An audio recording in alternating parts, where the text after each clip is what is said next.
The way I fly, they will never find us. Oh, I forgot to tell you. What? Radar. I can't explain now, but they'll see us anywhere, even in the dark. Well, will they shoot at us? Well, shit, Diana. And here we go. It's the comic book bullies. Man, you come right out of a comic book. It's the comic book bullies. You will bow down before me! It's the comic book bullies. Now I am the master. It's the comic book bullies. It's the comic book bullies. Welcome back to the Comic Book Bullies with Nerdist New Bully. I'm your host Leroy, aka the Duke of Deception, with my co-hosts. Yeah, this is Eli, aka Ram Man. That is a good one. And we are back with another episode. And yeah, we were gonna do like a whole Christmas end of the year best or worst of 2020. We decided to switch gears on it. And since we actually had a movie that, well, at least we all watched, we decided to go ahead and talk about it. You know, so for those who don't know, this just is going to be a spoiler-filled special episode that we used to do before the world went to shit. Was there a comic book movie? Oh yeah, there was a couple for 2020. There was a couple, and Yeah. the thing is, I'm shocked that they were in 2020. Like Birds Yeah. of Prey came out in 2020, and Bloodshot came out in 2020. Like, really? That seems ages ago. Right? To see age, like they came out this year. DC Another had, time. right? DC had 2 movies in 1 year. This is insane. But yeah, so that's what's going on right now. But yeah, we're back with another episode. It's gonna be a special episode. We're gonna do nothing but Wonder Woman this episode. So if you like it, hate it, whatever, comment. Oh, let's see what we got. I know we got to go. We ain't even started yet. Yeah, we already got Willie in the house. So, oh, Big Willie, what do you do? Okay, so before we get into Wonder Woman, that may not sound right, but anyway, before we start talking about Wonder Woman, let's go ahead and get into it. New, Oh yeah, that's right. We had yeah, New- that yeah, did, yeah, that fuck did come out. Yeah, again, ages ago, and another time, Yeah. another place. way back in July. All right, so before we get into it, let's just go ahead and pay our respects because we do want to get some house cleaning out the way. Let's go ahead and pay our respects to let me know if I'm getting the name right, Eli. Oh, it's right there. John Ecstasy Fletcher. Yeah, ecstasy. Yeah, Yeah, John Ecstasy Fletcher. And what he was known for, John Ecstasy Fletcher was a rapper. He was with the group called Houdini. He passed at the age, I want to say 56. Like I said, this is Houdini back in the 80s. If you're a rap fan, you know who they are. Even if you're not a rap fan, you probably still know who they are. Because the thing is, they were so huge. Not only were they huge, they were influential. Like they have so many songs like One Love, Friends. Freaks Come Out at Night. Freaks Come Out at Night. There's so many songs that they were involved in that people kind of like outright sample from their music, you know, that they were such a big deal back then. So yeah. Like I said, and the thing about Houdini, like they were so big is that they were like in the 80s, if you were at a party, you play a Houdini song, that was it. The party was jumping back then, back in the 80s. Oh, yeah. Jerry Curl Juice flying everywhere, you know. And this is what and they were old school hip hop, and that's basically what it was all about. It was about partying and performing and yeah, just that really posy atmosphere of Right. They were they were in the time when you not only had to rap, you had to dance also. You had to perform. So You had to perform. They had their outfits and, you know, and yeah. What I call like my favorite kind of rap. Like I love that stuff. You know, I love back, you know, the old Run DMC, UTFO, the era that these guys came out in. right. And, The boom and, bap, you know. Yeah. Where you had to have a DJ, you had to have you know, your break beats, and you know it was all about rocking the party, and that's pretty much what these guys did. You know, Right. MC, move the crap. Yeah. Magic's wand, and the Haunted House Rock. I mean, yeah, they were huge back then. I remember my sister was really into them too, and she used to send me little compilation tapes with some of their songs on it, and you know, very musical heavy too. Like they had like melodies and you know, Instruments. Their break beats were like Yeah. long, but the beats were so good you didn't care. Yeah. You just let it just ride out, and that's why it was so many people that were sampling their music back then. It was just like, so if you hear a song now, you like, and you go back and listen to the old album, like, oh, that's where that song came from. I didn't know that, you know. Yeah. Magic's. Whoa. I'm trying to send out the link. But yeah, Magic's wand. The that synthesizer cut on Magic's wand, and yeah, it was just all about having a good time. You know, back then. Before the gangster rap came in. Yeah. You know what? The thing is, I was young when I listened to Houdini. So when I heard the song The Freaks Come Out at Night, I thought it was like about Halloween song. Like monsters and stuff. I didn't know it was about freaks. And it was weird. It was so weird because I heard about, him passing, and then like, was it a couple hours later, I was watching something. Mhm. I was watching a movie or a TV show, and then Freaks Come Out at Night came on, whatever I was watching. And I was like, whoa, that's so weird. So Like I said, huge influence. But yeah, rest in peace. I think we dilly-dallied long enough. Can we move on to the meat podcast? Yeah. Okay. Hold on. Let me see what you got from Big Willie. Oh, damn. Yeah. Yeah. Rest in peace. Unless you're talking about something else. I don't know. Anyway, let's jump into actually the meat of the podcast. Like I said, this is a Wonder Woman review. We're just gonna talk about Wonder Woman the rest of the show. We're not gonna talk about King in Black number whatever the fuck. And you know what? I'm pretty sure if we don't talk about it, nobody's gonna be upset about it. They didn't talk about King in Black. No, we not. Fuck it. Like I said, this movie.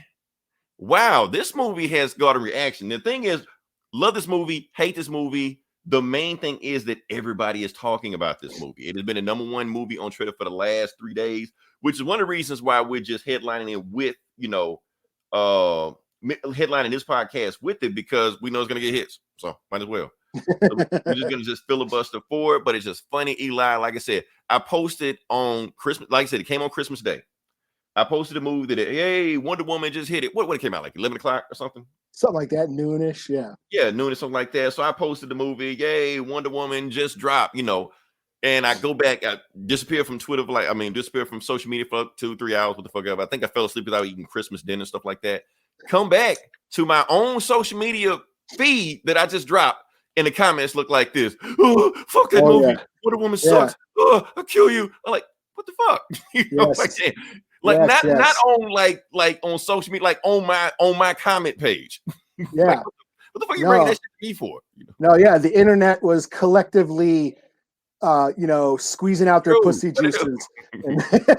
Yeah, DC. Yes, we're gonna talk about that too, Willie. Like soon as this movie hit, I guess DC is satisfied with the numbers, like with HBO streaming and with the theaters that came out. They went ahead and just fast tracked. So Wonder Woman 3 is already greenlit. Patty Jenkins is going to direct it. Gal Gadot is going to star in it. So Patty Jenkins will be the first female director to have her own superhero trilogy. So yeah, there you go. Yeah, didn't mean to cut you off, Eli. I know you had a no. I mean, I noticed it too. I noticed the internet got kicked in their vagina over this movie. Like they really, but the thing was, it felt like it mutated, Eli. For me, it mutated because even though I kind of not just on my timeline, like I said, my timeline went nuts. But just monitoring social media on this movie and just tracking how it went. First thing the movie came on, people like, I don't know about this movie. That's how it started. Like, I don't know about this movie. It's starting off kind of slow. Then it keeps going on. It's just like, oh man, this movie's bad. Then it started getting worse. Oh, this movie's terrible. Oh man, fuck this movie. This is the worst movie I've ever seen. Yeah. If 2020 was a movie, this is it. I'm seeing like celebrities just like, friends don't let friends watch Wonder Woman 84. Like, hold up, what the fuck? What is going on here? And I'm just like, hey, it ramped up just that fast. That escalated quickly. Yeah, and I'm just like, hey, they ain't bitching about Star Wars anymore. Cool. Now, that's the thing. If I saw it would have asked for my money back. Exactly. And you know what, Eli? This feels like the Last Jedi of 2020. It is. Take that for what you will. But that's what it feels like because how fast it ramped up. Because just like the Last Jedi, like Rotten Tomatoes had this high score, and then the more it came out, it just get lower and lower and lower. Same thing, Wonder Woman. Rotten Tomatoes just like it's dipped down. I don't have the numbers from them right now. I'm not going to pull it up because I want to slow down momentum, but we're going to keep it going. What do we have here? Now I enjoyed myself. You always enjoy yourself, Big Willie. I know you do. Some people enjoy ball torture. I don't. Yeah, my balls were fine. I don't know. but before we get any further, Eli, we got, like I said, this is going to be a strictly Wonder Woman podcast. I actually want to deep dive into the movie and see what I think about it. But before we get there, Eli, I want to gauge your temperature on this movie. So, okay. How you said your balls are okay, but did it get fractured a little bit on this one? I mean, this movie did not victimize me one bit. I thought it was fine. Boom goes the dynamite. How dare you, Eli? I actually kind of liked it. I thought it was long. I'll give you all that. It was long. And that's the thing. Like I said, we're not gonna just suck Wonder Woman's. Well, we can't say that because right, all day. Fucking her dick, yeah. Right, that doesn't even make any sense. Her big, huge dick that's fucking the world right now. Right. And so we're not going to do that. We're going to be fair and objective about it. Any bad things that we do see in the movie, we will discuss it also. We're going to go there. But I'll let you continue on that. So. Yeah, I thought it was long. Mm-hmm. I thought the cheetah was a little bit I thought not so much. Well, even the CGI, but just her look. I was hoping for a little bit more monster look. I'm a creature feature kind of guy. Right. I wish she had more creature features. Yeah, she looked a little too human for me. Even when she had all the hair and the tail and shit. I mean, but that's kind of how she is in the comics, though. She kind of like just sexy cat lady. Yeah, I wanted more Chitara, I guess. From the Thundercats. Hell, Chitara was sexy as fuck in that cartoon, though. Yeah, but she still had more cat-like features. It's just like she had like white makeup on. That was my only, about that. But other than that, I had a good time. I don't know. I can't, I'm like trying to be objective. Like, wow, damn, people really hate this shit. I'm like, really? Like they really hate this movie. That's the fucked up part about it. So. Okay, all right. I'm trying to compare because they said it was like another superhero movie that I know like fucking sucked, but I'm trying to remember what it was. But I know I just saw this is the worst movie I've seen. People are already saying it's the worst movie of the decade. This is the first year of the decade. Not really saying much. I mean, I thought it was bright. I mean, I like the bright colors. I could actually see shit. Because like the last movie was still stuck in the Snyderverse, where it was all dark and dreary, and like the ending fight with Ares was all full of smoke and debris, like the Doomsday fight. You know what I'm saying? It was like just shit in the screen where you couldn't see shit. And I could see shit in this movie. It was bright. See, I think that's one of the criticism. Well, no, not criticism, but it's one of the themes of the first Wonder Woman movie is that, Themyscira, Paradise Island is so hopeful and all the stuff like that. Then she goes to the shit real world, the Snyderverse or whatever. But the shit real world in this movie, you could see shit in the shit real world. I thought it was. Fat T, what it do? It's so bad brains. Oh yeah, the bad brains. That's actually a there was actually an article written about that. The whole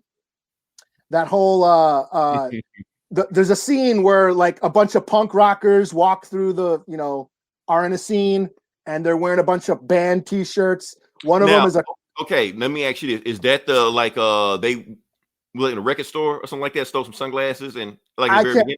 I can't remember which scene it was, but it was a bunch of punk rockers. They're wearing a bunch of like band shirts, Bad Brains, and one of them is the Cro-Mags, the Age of Quarrel album.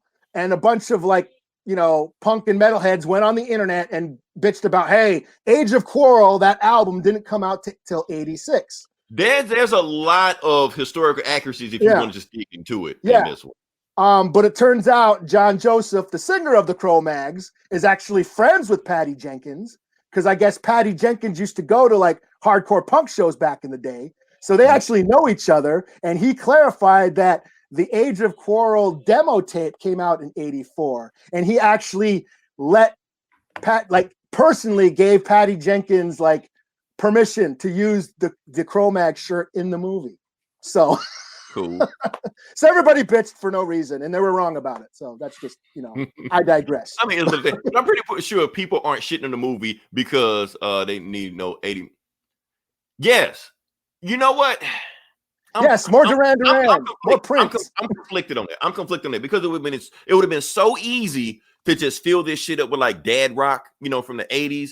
and just call it a day. And everybody was like, "Oh, the soundtrack is great." Now, I would wish it was a little bit more. I think there was an '80s song in there. Remember when they was in the like the party that he threw? Yeah, like Frankie Goes to Hollywood or some shit. Some shit like it was like one '80s song on there.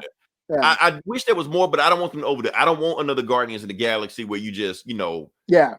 Or Stranger Things with just, I mean, I don't want to where it beat you over the head with it, to have it in the background every now and then, Yeah. So they could have did that. As far as the 80s, I think they took advantage of the 80s style and feel. Honestly, they took advantage of the 80s movie scene, like style, like basically the way they made movies in the 80s. Think about the whole plot of this movie. Now, I know we kind of jumping the gun, but I'm gonna just jump into that right now. Now, Eli, we came from the 80s. We know how the 80s were. We were there. This isn't shit we heard about. We were there at the time. We know how all these movies were. They were all wish fulfillment movies. You're sitting up there, you're bored. I wish I was blah, blah, blah, blah, blah. Big, all those body swapping movies back then and shit like that. They was all through the 80s. Yeah. And it was pretty much just like that. You say this movie was hopeful. I do say it was hopeful, but I think that what they were trying to do, they was trying to be very specifically like the Richard Donner movies. The Superman, if you don't know who Richard Donner is. He made the first two Superman movies. Yeah, not The Omen. Right, which was awesome also. But like I said, because this main screenwriter, and I wish I had a picture, but I'm not going to put on it. The main screenwriter on this movie was Jeff Johns. And you could feel... I did see Jeff Johns on the credits. And I thought you were going to say you could feel Jeff Johns on this script, because it felt like Jeff. Because the thing is, Jeff Johns worshiped the ground that Richard Donner walks on. There's no real apply stuff to live until it takes care of itself. Pretty much. Yep, it did, Drew. What was I talking about?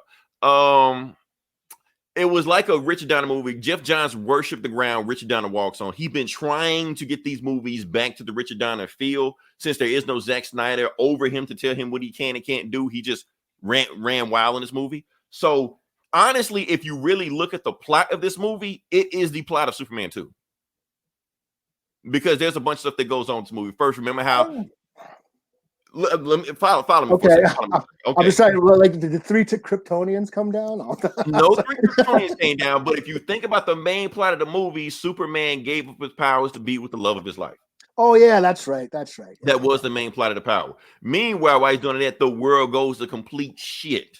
Like I said, the main bad guy, Zod, in that movie invades the White House. In this movie, Maxwell Lord invades the White House, which I would go a little bit deeper in that one also. Even the child hanging over the ledge of the movie at the beginning of it, it's like the Niagara Falls scenes. Oh yeah, the Niagara Falls scene. Yeah. So it's a lot of parallels they were doing with that, between Superman and Wonder Woman. Even the flying scene. She did the pose. Wonder Woman doesn't do that. She was out Supermaning Superman. She was out flashing the Flash. She was running it. She was flying jet after flying the plane in World War II. Maybe they fly the same. I'm knows how to fly a jet out. Okay. Right.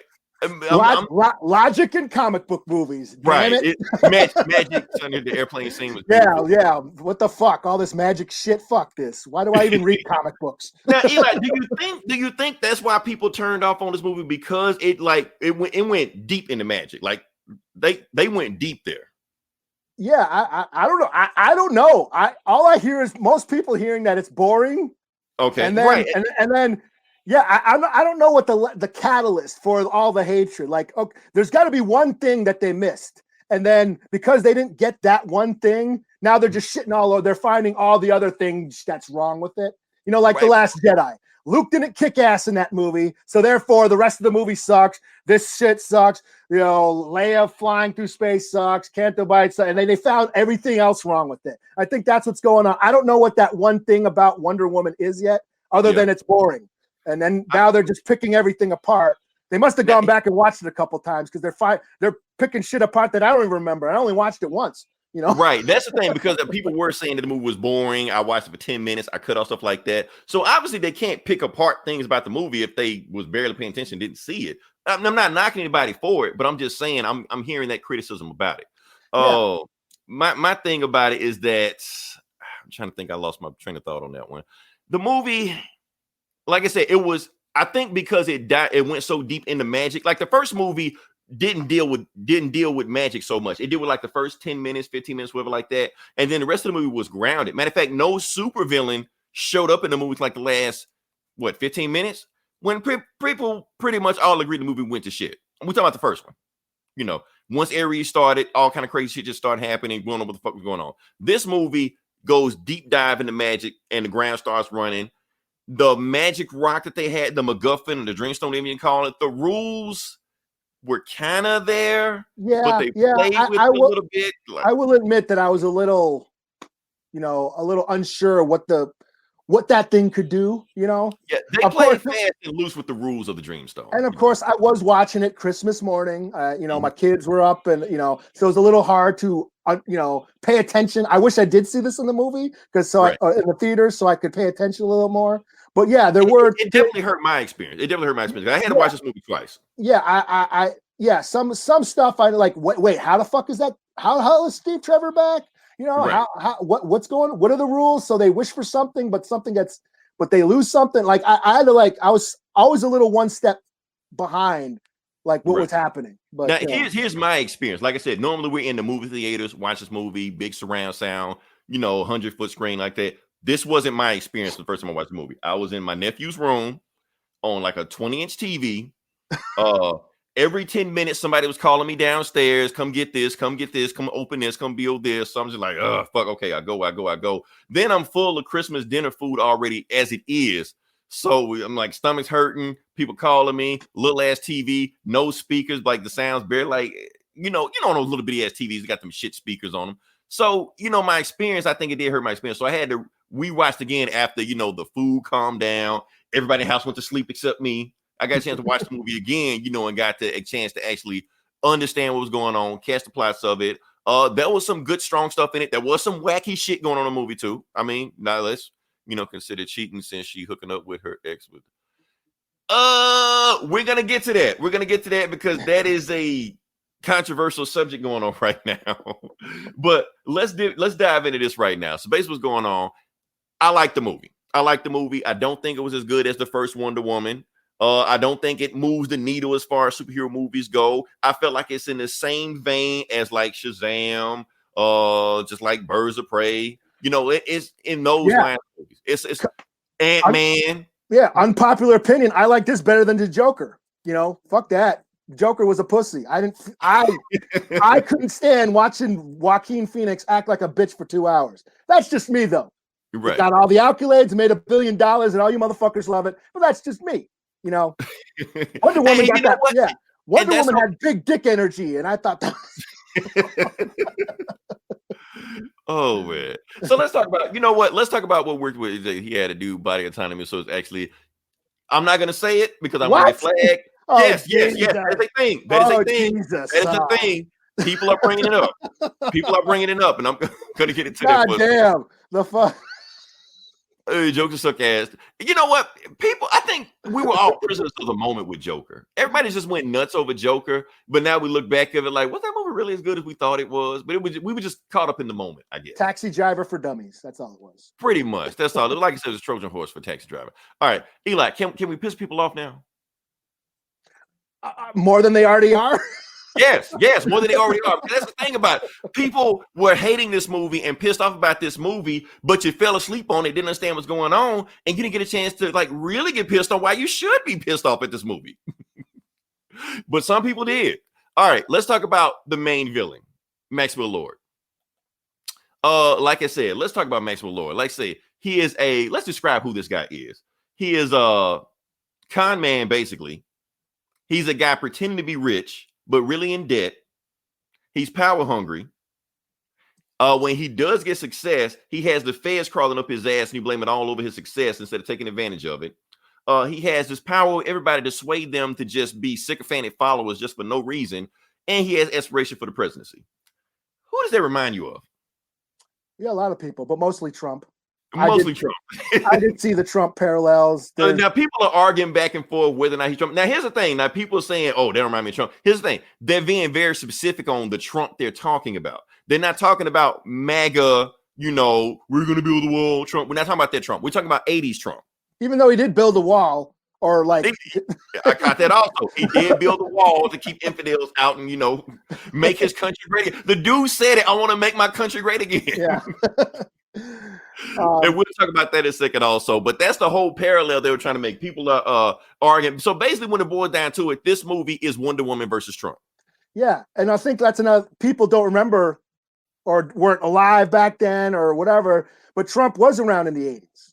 You know, Right. Trump was a celebrity in the 80s. You know, And the way we think about Trump now is different than we thought about Trump in the 80s. Yeah, in the 80s, he was just that. He was a rich fuck up who was basically getting taken advantage of, or he was basically the fall guy. He was putting up money for, the mob and all that stuff that people don't, try to ignore all that shit. But he was basically a greedy fuck up, but was after fame. He loved the limelight. He loved acting like he was this big hotshot, but mainly he was just a fuck up, Right. Like I said, we knew him because he was a TV personality. Like I said, whatever you want to say about Trump, he is charismatic.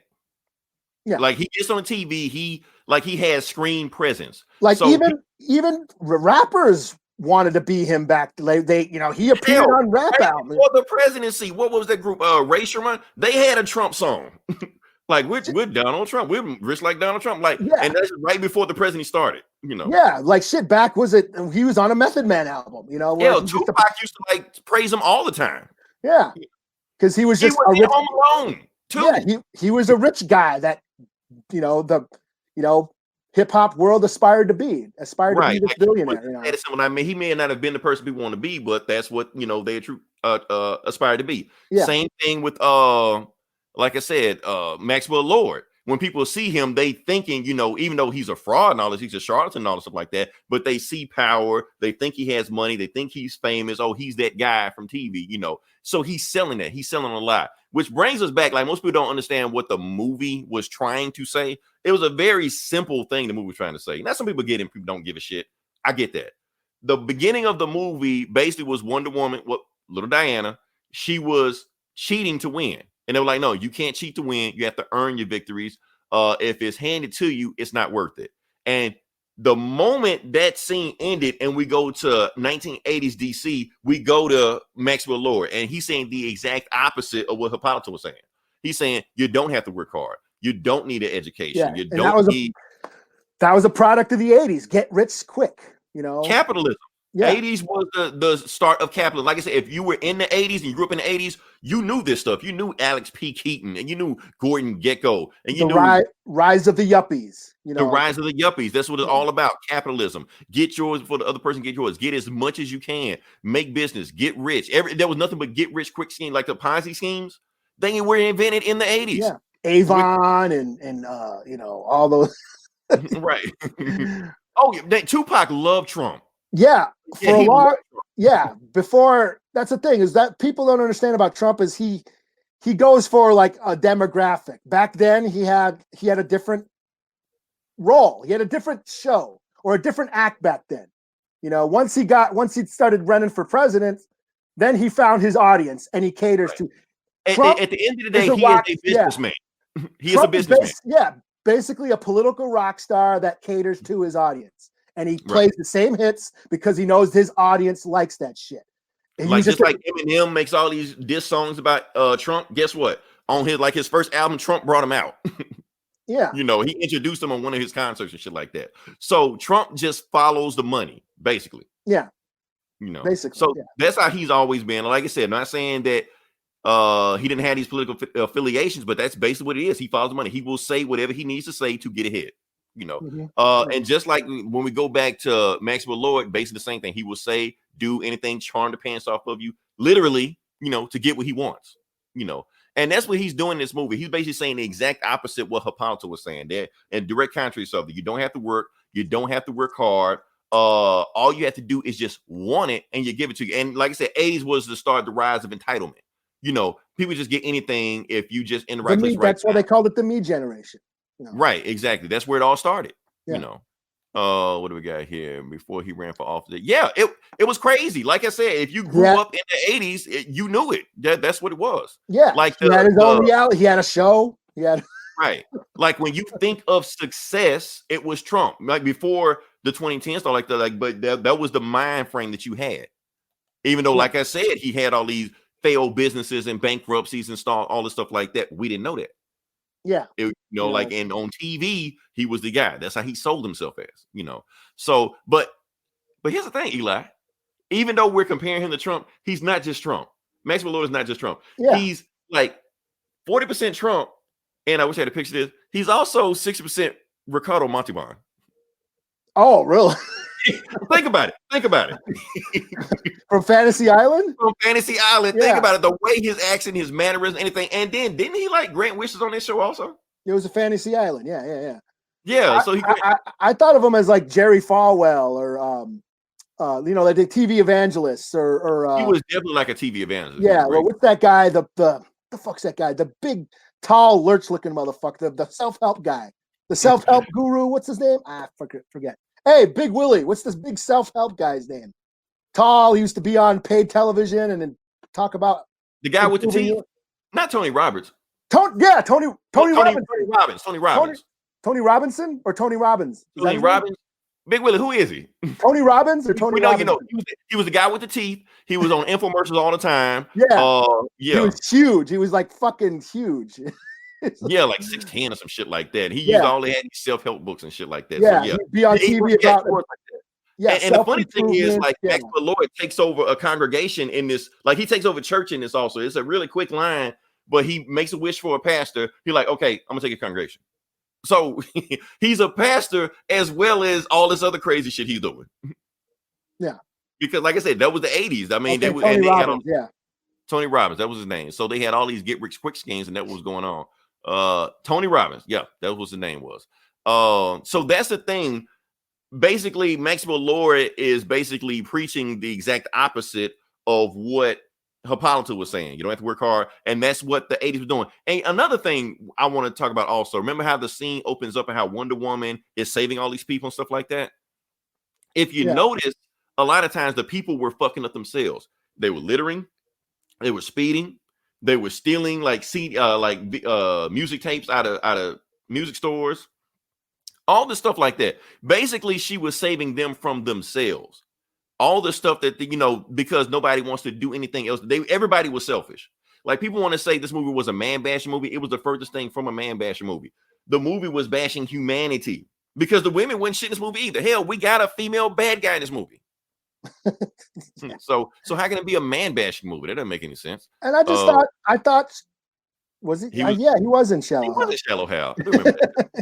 But no, that's what I also liked. I think Wonder Woman's character was consistent with the last movie, where she's still very idealistic. She's very compassionate. I disagree. I think she's the exact opposite. I think she's. Well, I think after, I'm talking about, when she wants love and all that shit. She wishes for shit. But I still think, like, when she's fighting and she's like, kicking ass, she's still saving people. She doesn't kill anybody. She basically uses even at the end, she talks down Maxwell Lord. She tries to talk down Cheetah.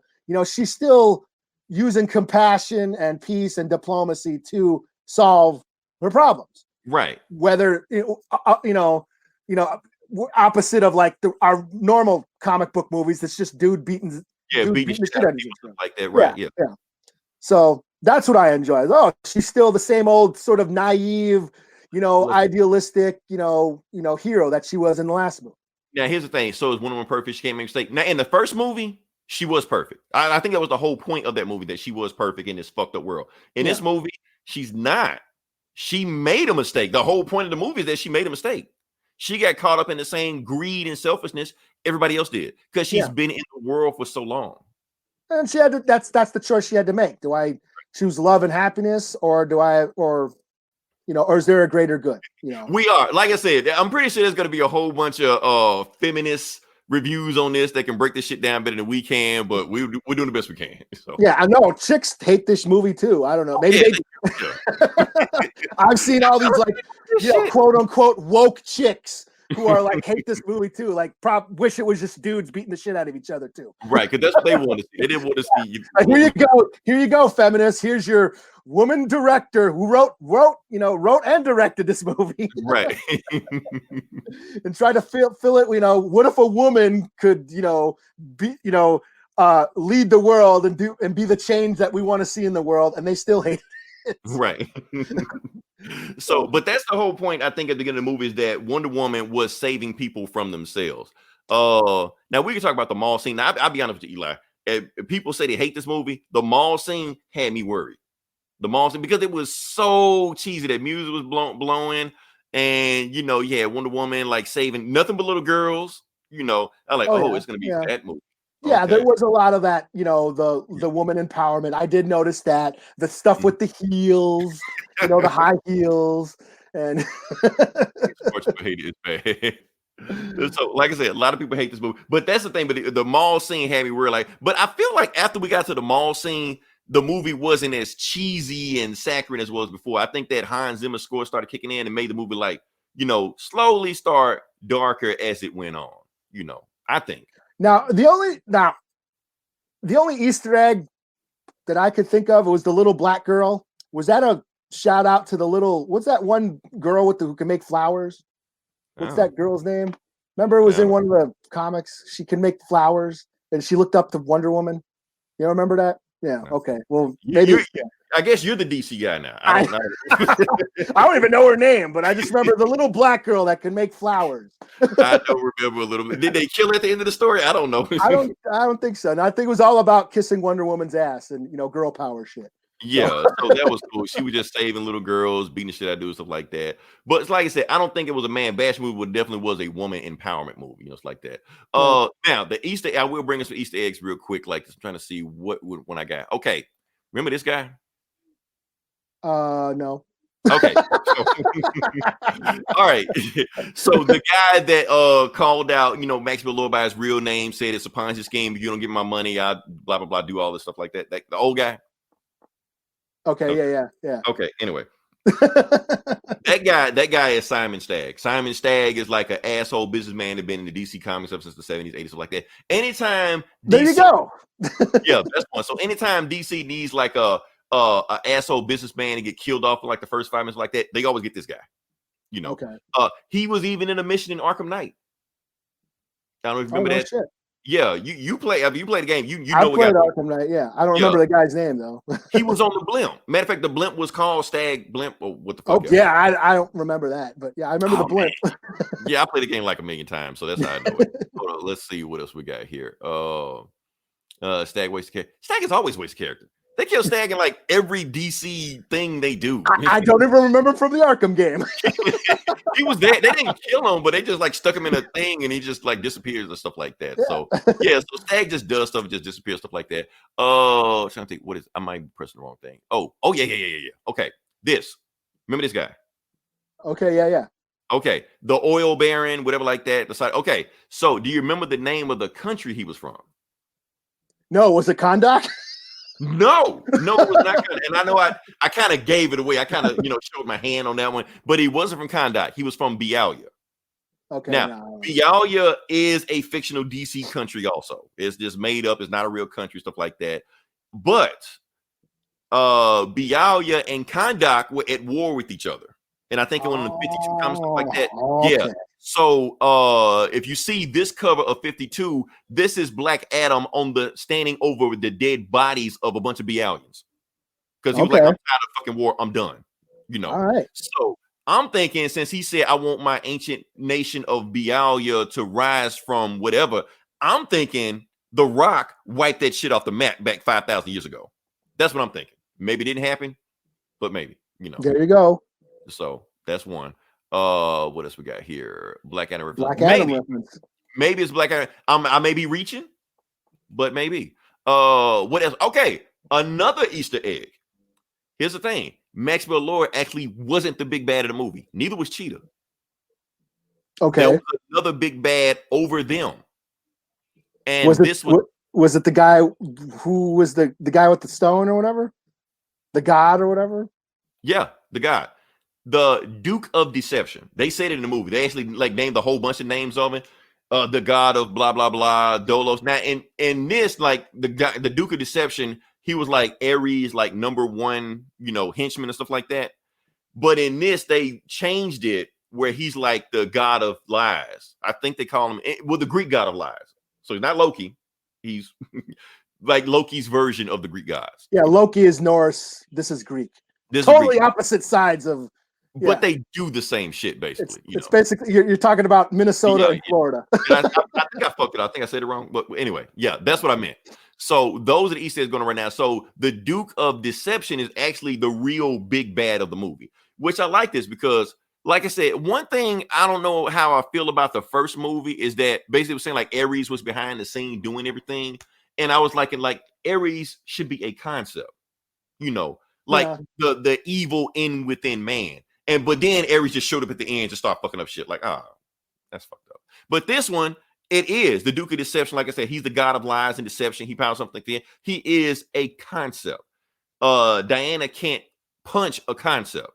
She has to beat it, by being the more high ground. I just figured they were referencing her, her comics. Yeah, Loki. It's this, you know what? I'm thinking pretty much every, religion or mythology has a Loki type person. A trickster, the trickster god, whatever, Yeah. But I thought that was just a little reference to her origins, because there was Ares, there was all those Greek gods and goddesses that were in the comics, and this was just one of them, I guess, so it was one of them. So it's not like I needed to see this motherfucker, but I said, okay, there you go. I mean, so I'm glad he didn't show up at the end. It is me, Diana. It's like, I'm like, don't do that. Again, I wasn't triggered by it. I just, okay. So I'm glad they didn't go that route with it, trying to think what else. Cheesy music. Cheetah. Now, what you think about Cheetah? I thought she was fine. Again, I thought it was a little long. It took a little long for her to get going. And I didn't like her final design. That was my main thing. My main gripe about this movie, other than it being a little long, was she didn't look as cool as I was hoping. I wanted a little bit more monstrous. But I don't know. Here's the thing. I was cool with everything until we got to the CGI. But like I said, the CGI at the end was shit. It was terrible. Like, it was just bad. Like, anytime you show it, you can't blink your eye and be like, if I squint my eyes, kind of like, no, it was just fucking like, how did that shit like go back? And plus, this movie was like delayed for like 2 years or a year and a half or some shit like that. Y'all couldn't fix that? I'm like, so first thing, I'm just trying to figure like why wasn't it supposed to come out during the summer? Yeah, no, it was supposed to come out like last summer. Yeah, it could come out last summer, but they pushed it back because Endgame dropped. That's why the fucking 4th of July shit. Exactly. That's why they flew through fireworks. There you go. There you I didn't go. think about that. I didn't think about that. You broke it down. It was like for that big, huge fireworks thing, and it was all America. It's the 4th of July. It would have hit bigger, like I said, the 4th of July, and they flew through the thing, whatever, like that. And I'm like, that's cool. And it was like supposed to be this callback to original family values of what America, but an inclusive America. I guess that's what I got out of that scene. But I guess it would have hit harder if it did come out during the. And that's why they did it. You're right, Dawson. Of course, anytime they have bad CGI, they try to throw the shit at nighttime. It didn't work. It didn't. Yeah, it didn't water and yeah. And so I don't know. Yeah, this was like mustache on Superman bad. This was like bad. Like who approved this shit? And again, I didn't like her face. Not or just how it didn't even look like Kristen Wiig. It just looked like some weird thing. And the fucked up part about like I was liking her performance up until that point. Like the White House scene, that was to me that was an awesome scene. Like they couldn't do like Killer Croc, like Suicide Squad, like actually put her in some prosthetic makeup. Oscar winning Suicide Squad. You go see out of nowhere, Invisible Plane. Say the Invisible Plane. That's the thing. Like there was so much shit that they forced in this movie. The Invisible Plane scene was forced. Like, she can turn shit invisible now? Okay. The angel costume, that was forced. You're talking about the golden armor? The gold armor. Yeah, we already know that's the KC, the Kingdom Come armor. They were like, oh, it looked cool. Matter of fact, Alex Ross is pissed about this shit.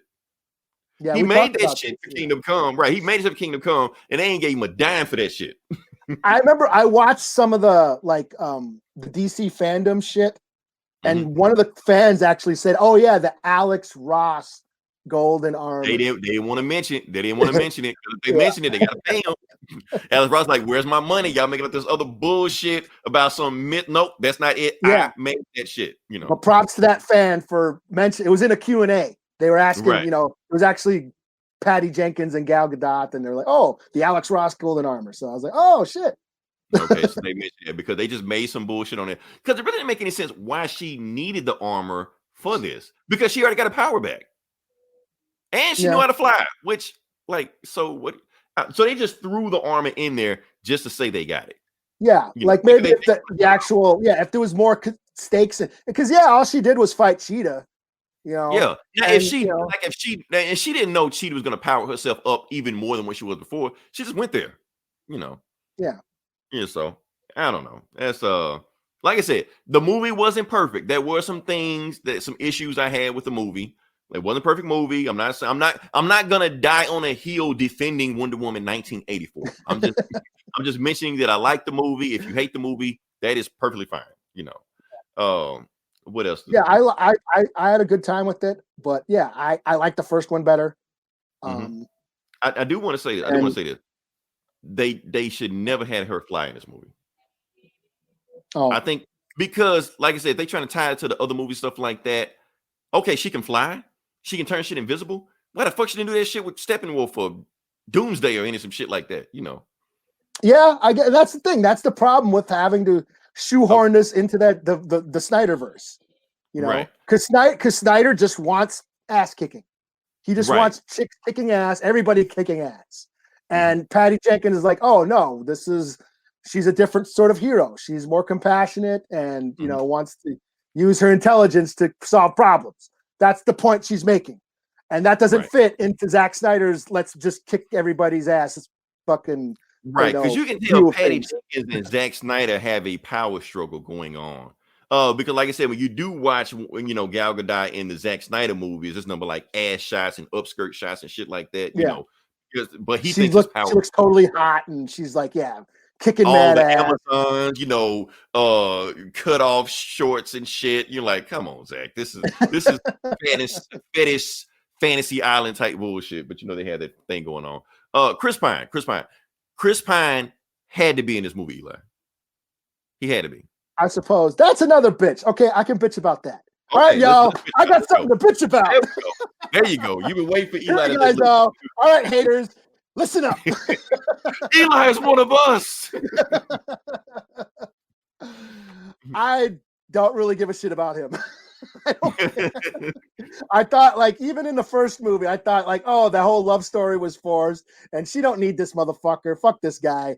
And this now he just has to be in this movie just to be another MacGuffin. I thought he was pretty much useless. He's just there to give her something to, to give her a little bit of to fuck up her character a little bit. Not fuck up, but like give her a fall. Yeah, give her a fall.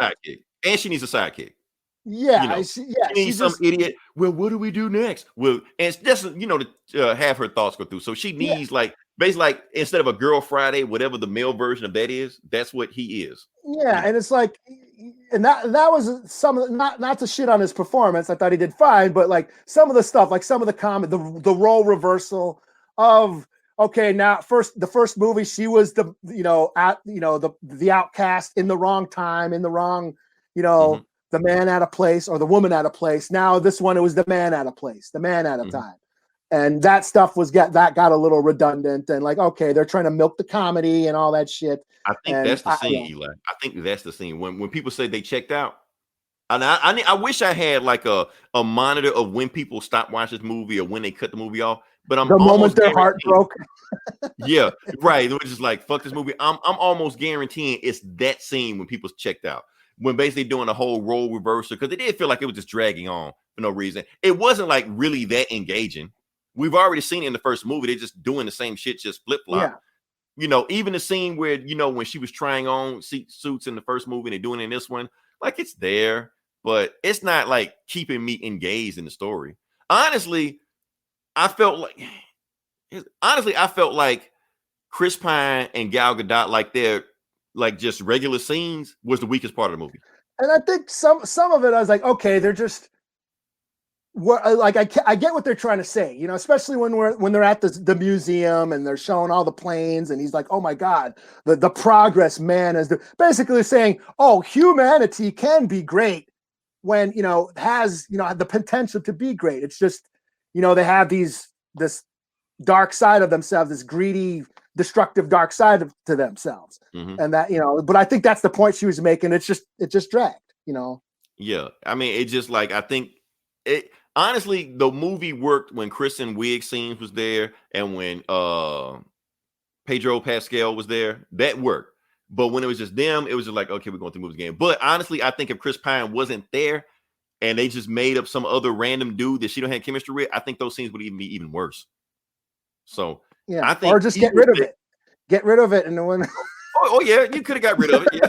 cut a half hour after this movie. It would have been fun. That's true, but you kind of had to have that in there, so when she made that sacrifice, it meant something. If it was just, you know, they cut those scenes on it, just like, okay, she just killed a guy. Yeah, that's what it felt like. He felt like he was shoehorned in to give her a personal conflict, because other than that, there really wasn't anything she had to, you know, there really was no personal conflict, you know, within her. You know, she was like you said, she was already perfect from the last movie. Right. This is her only flaw. Steve Trevor is her only flaw. Yeah, and he's just in there just to serve that just to give her that flaw, just to give her that personal conflict to get over. Yeah. So it's almost like he was just a object of affection, just like every woman is an object of affection in the male. Oh! I didn't mean to go there. I know we're gonna get shit on now. So it was this shit called Wonder Woman insert cookie cutter white man to do what he was just like I said, he was just there. He was an object of affection. That's all he was. You know, the love interest. That's what I didn't like about the first movie. Like, I didn't mind him being there and her discovery, but like all of a sudden she wants to fuck this guy. You know? He was her guy through the world, you know, but now he's there out of nowhere. And now we can talk about the scene where he basically just hijacks a dude's body. Yeah, and they just but all that shit in the first movie. Oh, we don't need men to, you know, we don't need men to procreate. We don't need men for sex, blah, blah, blah. Then all of a sudden, hey, let's bang this guy. You know, right? You know, that's what I was like. Oh, okay, that felt shoehorned in. The love story felt shoehorned in, but you know, that's just. I guess they feel like you gotta have it, you know, so it made her sacrifice that much more strong when she finally did it. Like I said, she has no flaw. This is her only flaw because the same. And let's talk about like the whole point of the movie where she would like Pedro Pascal, or Max, whatever you call it, he was granting everybody wishes.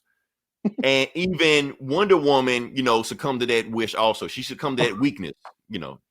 Or maybe they were making a statement about male rape. A lot of people are pissed off about this, man. A lot of people oh my God. Because he didn't give consent to fuck this hot ass chick.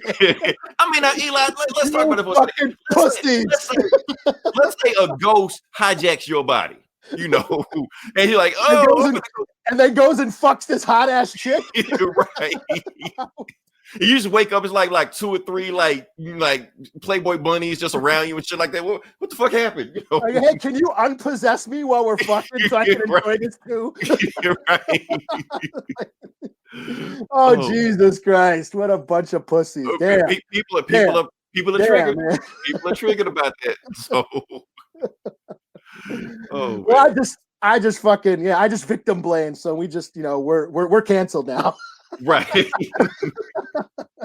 Here we go. We go wherever Johnny Depp and Shia LaBeouf went. We're headed there also. Out to the pasture. Oh man. So yeah, that's my thing. He was just there, but it was a point that Diana didn't learn the lesson that she learned when she was younger. That you have to live by the truth. You know, you can't live by a lie. And just like I said, if you want to look at Steve Trevor like an object of affection, that's basically what he is. She is pretending. And a lot of people don't get what the hell was going on with this. Okay, here's what's going on. Steve Trevor quantum leaped into this guy's body. That's what happened. So if you've seen Quantum Leap, you know what happened. So everybody else sees the guy. As a matter of fact, even Diana sees the guy. She just sees past that guy to see what she wants to see. That's what's going on. I know a lot of people were confused. I've seen people on Twitter confused about what's going on. That's what's going on right there. She She knows it's the other guy. She just doesn't care. She wants to see Steve because that's what she wishes was there. So when she gives up her wish, and Matt, if you can hear when she renounces a wish and gets away from it, it's the other guy's voice saying, "I love you, Diana." You know, before she completely renounces and give the wish. I felt like Minerva, Cheetah, they just copy and pasted the Carrie Red Love Fire. They did, but that's her story in the comic. Like I said, the new 52 version of Barbara Minerva, that's what she is. She's this nerd. It's a comic book trope. Yeah. If they did something different, they would have bitched about that. Right. I mean, because at least it worked for Cheetah. Like for Catwoman, that was never a thing for Catwoman. She was never some mousy, nerd-looking chick, you know.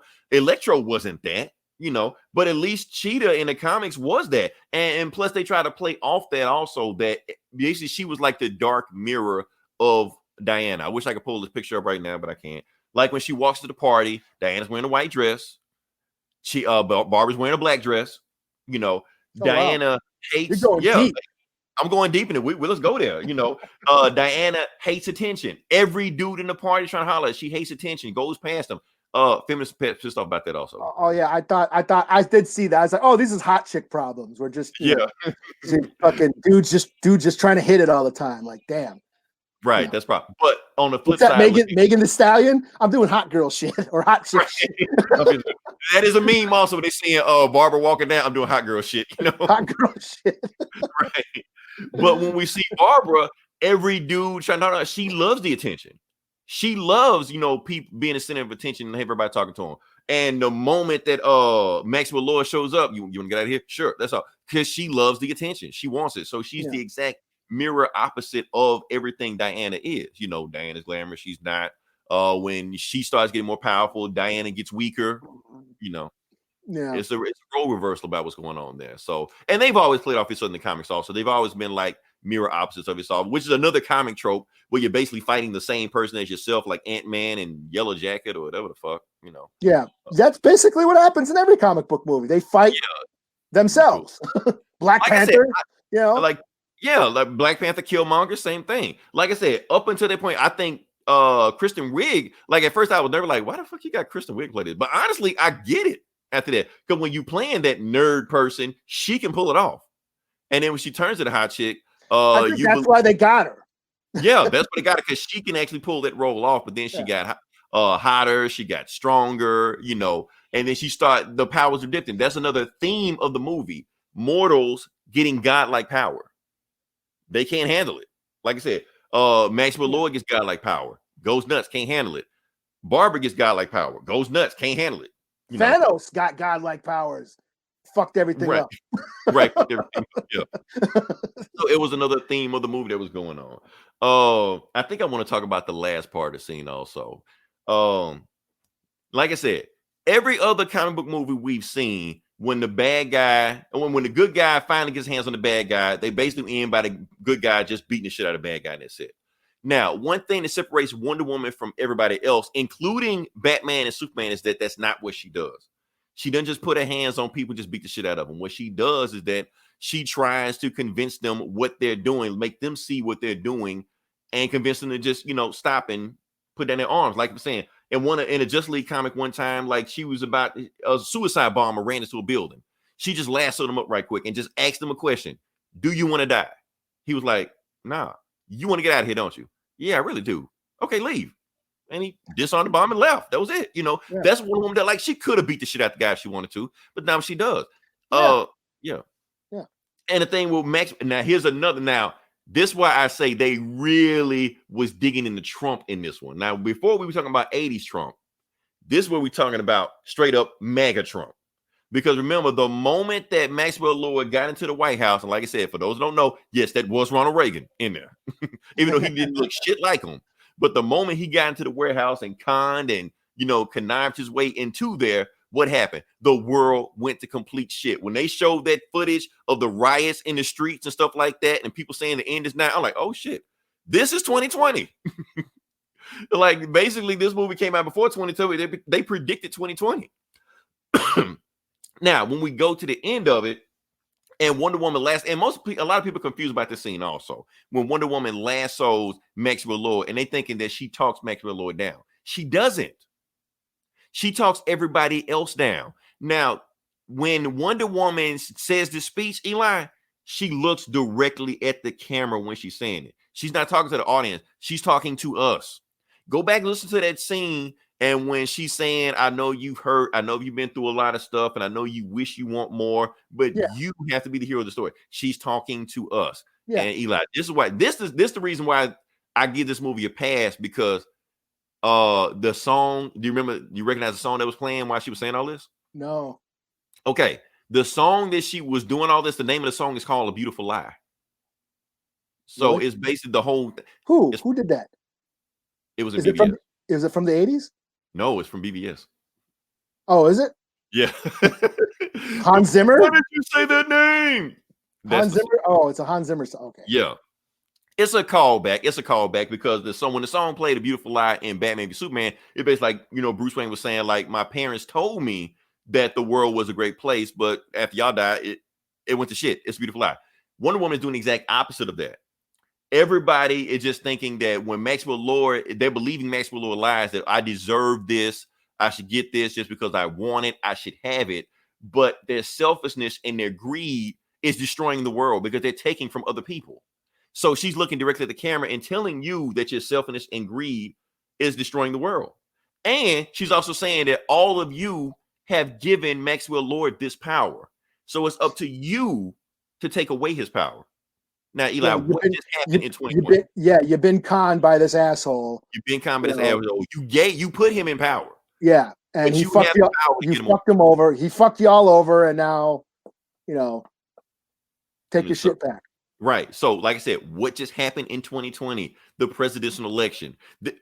Now, maybe I'm reading too much into this, Eli, but I think this is a direct reference to that. They're basically telling you, okay, the 2020 election, you have the power to get this guy out of here.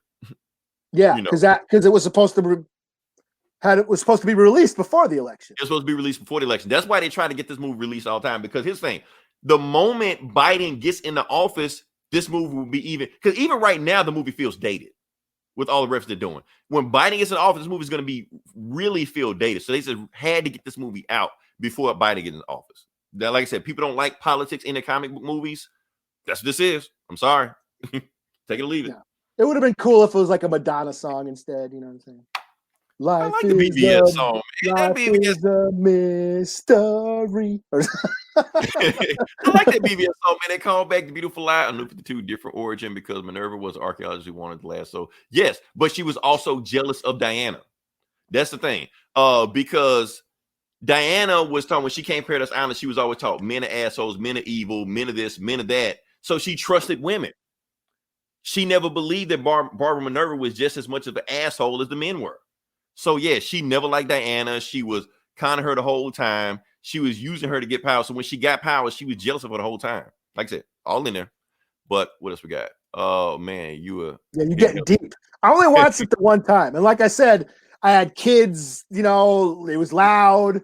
My daughter with special needs is hooting and hollering the whole time. So I couldn't. There was stuff that I missed. So I should go back and rewatch it.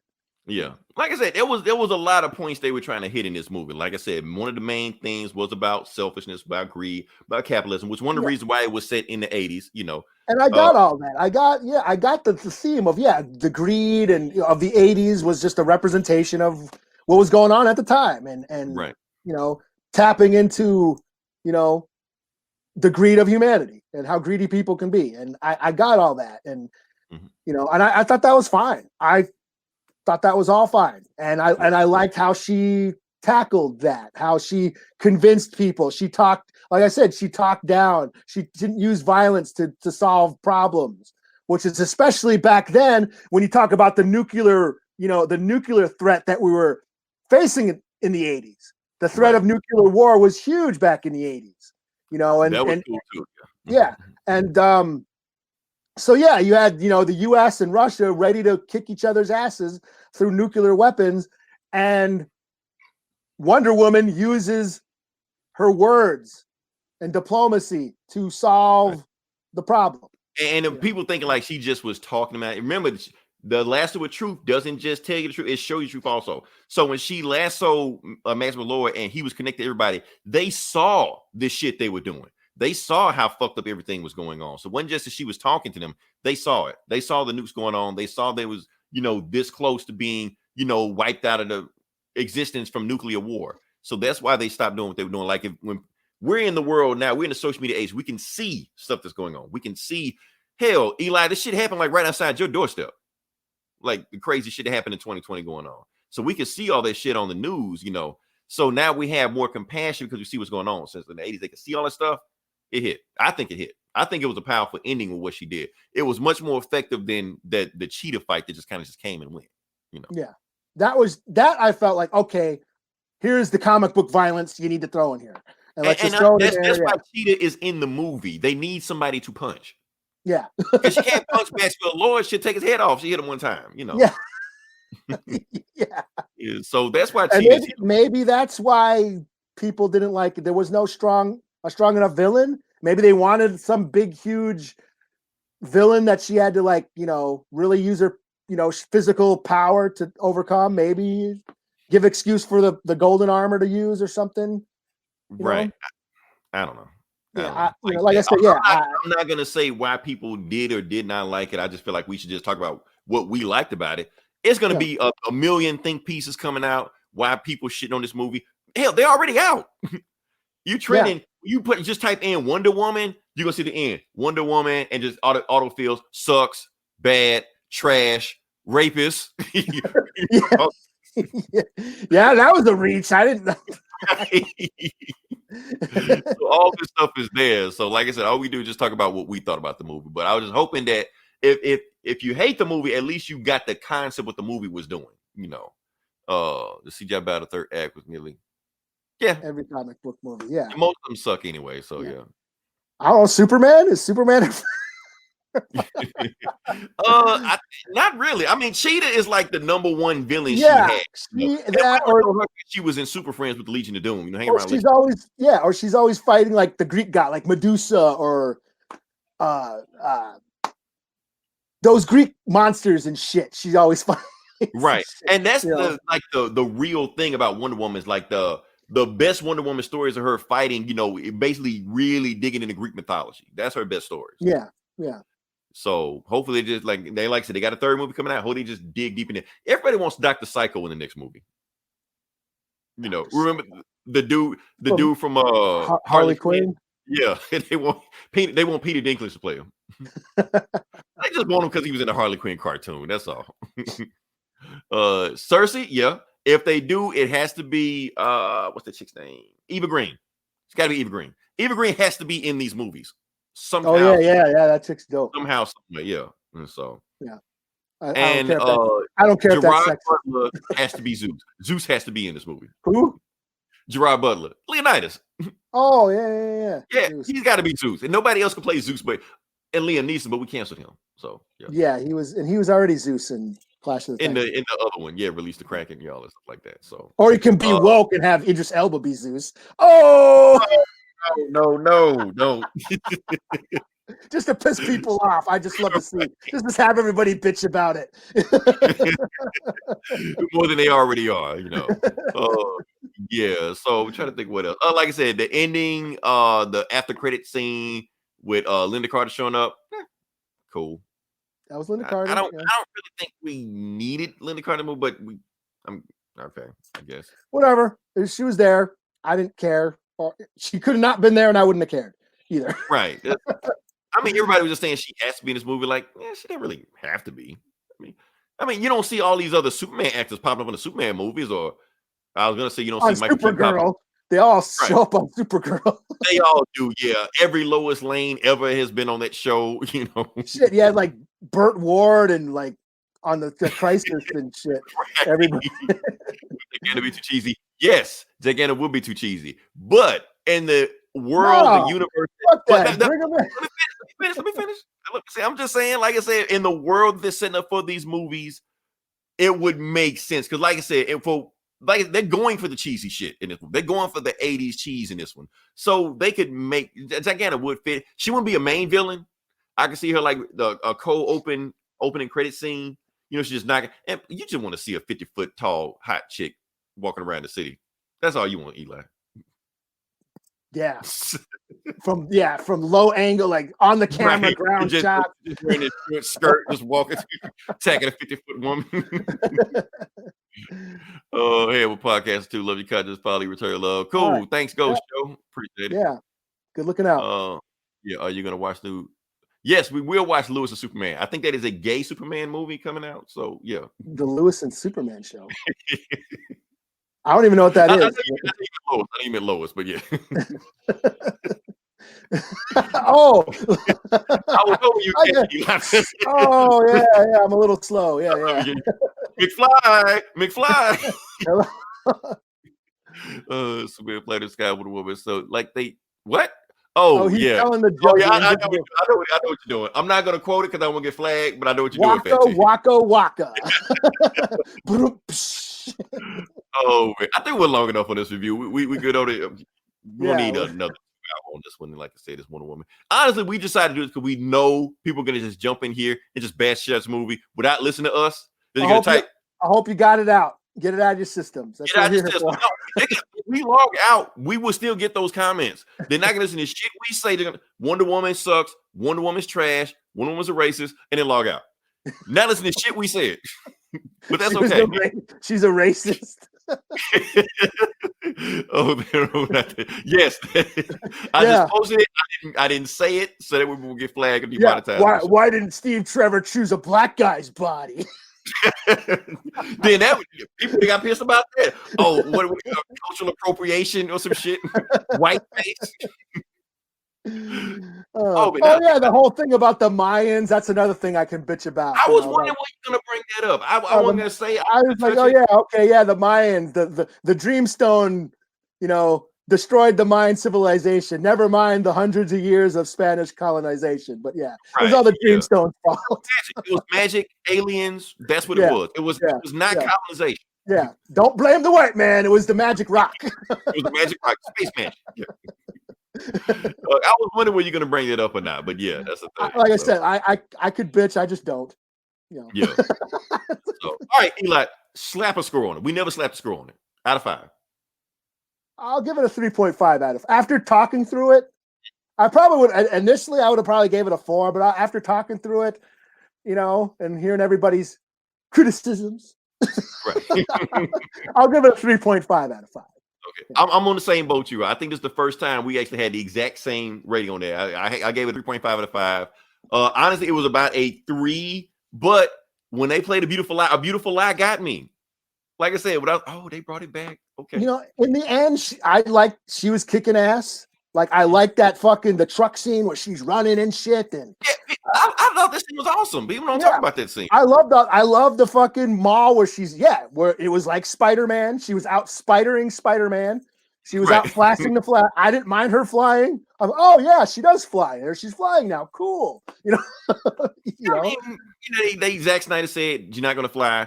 Patty Jenkins said, "Fuck you." She's gonna fly. Yeah, so. I didn't mind. Like I thought the action was cool. Like I could see the action. You know what I'm saying? So it did. And another thing, I'm not that big of a Wonder Woman fan. So right. Like I said, we rarely review Wonder Woman comics on this, if ever. I don't have this big emotional. I don't have this big emotional attachment to the character. So I took it for what it was. I watched it. I had a pretty decent time watching it. It was, like I said, it's not a perfect movie. It didn't wow. The first one wowed me. I love the first one. I ain't gonna lie. I thought the first one was great. Especially the No Man's Land scene. I thought she was fucking dope. That was an iconic scene. In this movie, I don't think there's not a one iconic scene in this movie you just take away and be like, that's the scene. Yeah, other than maybe her like lassoing the lightning. I thought that was kind of cool. But yeah, there was no like this that was the defining moment of her character. Like the money shot. I didn't get it in this. Yeah, I guess, I will agree there. But other than that, I had a good time,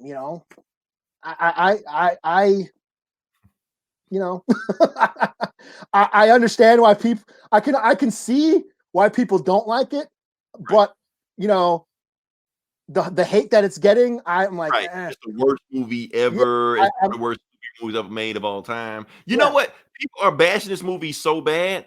I'm starting to see people questioning their review on the first Wonder Woman. Like seriously, like if people are like, well, you like the first one wasn't that good anyway. Like, where this come from? So people are just not bashing everything now, you know.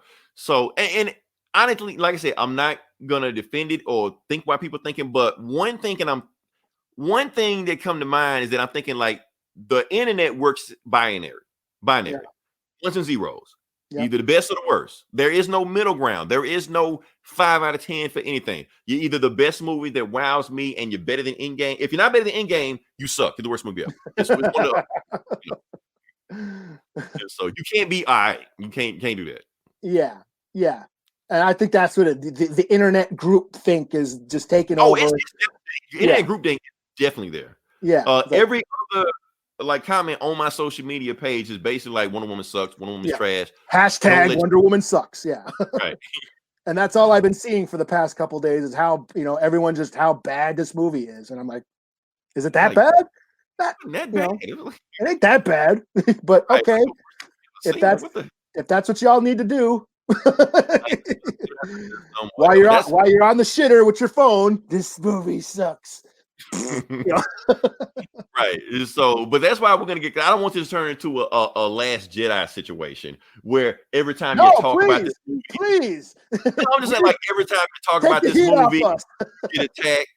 And that's the thing. That's what I want people to know. In 2020, it is okay to like the stuff you like and not like the stuff you like. The Avengers game. I like the Avengers game, Eli. Anytime I type anything about that game, I get attacked. Yeah. And so, what the fuck you like that game for? You fucking shit. It's gonna be the same way. If you like this movie, Eli, they're coming for you. Yeah. Do you say anything positive about it? You know, you must hate this movie. That is how groupthink we're. Let's avoid groupthink in 2021. Let's do that. Let's avoid that. If you like shit, don't be afraid to like shit. Yeah. You know. But you don't have to bash anybody for their opinion. Either way.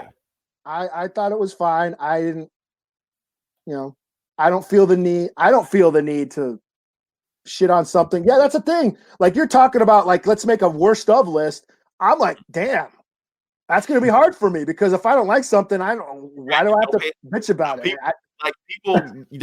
They hate Batwoman, but will watch every single episode of it and make an hour-long review about each episode. Like, why are you devoting that much time to a show you don't like? I ain't going to waste my time with that. Yeah. Well, but that's the thing. That's the thing about the monkey's paw. You get it, but it's a fucked up way you get it. So that's kind of the whole point of it. Like nothing is free. There's always a catch to everything you get. So like movie Spice Flaws. That's what I took from it. That's pretty much me. I like the movie. It had its flaws, but overall, I enjoyed it. I was entertained when I watched it. And at the end of the day, isn't that all it should matter? Yeah. I thought, I don't feel the need to, manstrate all over this shit. Like I said, I got this out of my system. Feel free to type your nasty comments, in this podcast. Call us a bunch of dummies. We're a bunch of moron pieces of shit for like a shitty movie. Right. You guys are stupid. We're on AT&T's payroll, whatever the fuck you want to say. Yeah. We're sucking DC's cock. We're fucking, Right. We're getting paid. We wear Wonder Woman clothes when we're not winning the podcast, all this shit. Yeah. I should go get a Wonder Woman something. Just with the wedges, you can wear the wedges. All right. We're good. Okay, like I said, if you listen this long, if you like, share, and subscribe. I don't think anything else came out this week for podcast wise on our network. I don't think This Geeks and Comics did anything. Yeah, where's Gomer been? I haven't heard Gomer's like on last thing I heard radio silent last couple days. It seems like Nashville has been like on a terrorist attack like the last 3 days. Oh, that's right. That's where he's at. He's at. So I'm like, what the fuck, Gomer at? Oh, damn. But he said some shit. So I don't know if he's typing from a bunker or some shit. I don't know what the fuck going on. Yeah, maybe they cut his communications. Communications disruption can mean one thing: invasion. Right. All right. But until then, this is Leroy. This is Eli. You guys this week, same bullet time, same bullet channel.